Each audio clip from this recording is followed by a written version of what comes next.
For so long, our stories were ignored. For so long, our stories were rejected. But through hate, we made beauty. This is just love, I would say. Yeah. I remember sitting on a table with like crayons and we just crayoned. And this tall woman came to me and said, "Don't you want to be in another group? You're with the boys." And that just kind of sticks with me. It's like she felt very threatened by me, kind of. Like, "You're with the boys? Are you okay?" I am black, queer, femme.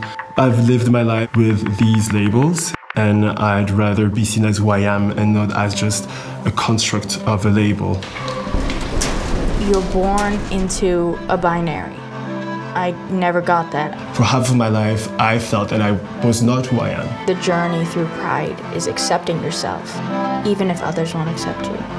Visibility is super important, and for me to be able to dress how I want to dress is to be alive. I kind of didn't know where I belonged, but I know I belonged in society somewhere. Let's just say I'm a unique person, as some older gentlemen would say. "Oh, you're very unique." A very theatrical child. I think as queer people, we have this shared bond from the traumas that we go through just from being rejected from our families or just by society. You know, it's something that like a straight cis white man would never understand.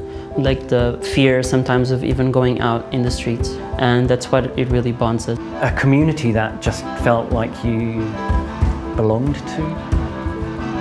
Being a queer kid is for a very long time feeling alone. You don't have this idea that there's other people out there that can lift you up the way that a family would. But there is others like you, and they will protect you and love you. It took me so long to come out to myself because there were no role models I could look up to. Turns out I was going to be the role model. Activism is here to stay. Everything that I marched for, got water hosed, got gassed, got stoned, got beat up, all that was worth it because the conversation is still as loud as ever. I'm super hopeful for Memo because these children are gonna have an influence. Identity of a person is just so secondary to her. She's like so healthy and so natural. My whole life that I fought hard for as a young man came to a screeching halt when everyone just started from this AIDS crisis. When I got the result, I was really first in shock for almost a year. They didn't give me hope. They gave me destination. They gave me a time limit. There's still so much education to be done. A lot of people don't know that if you're on medication like I am, you can get as old as anybody else.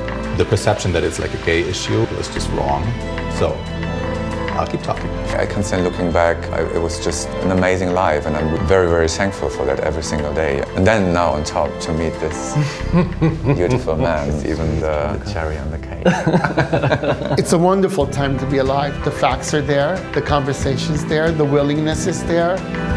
This is all I ever wanted, and it's so great to pass it on to the kids and to everyone fighting with the struggle. It's not gonna be done until people who are considered different can just feel normal.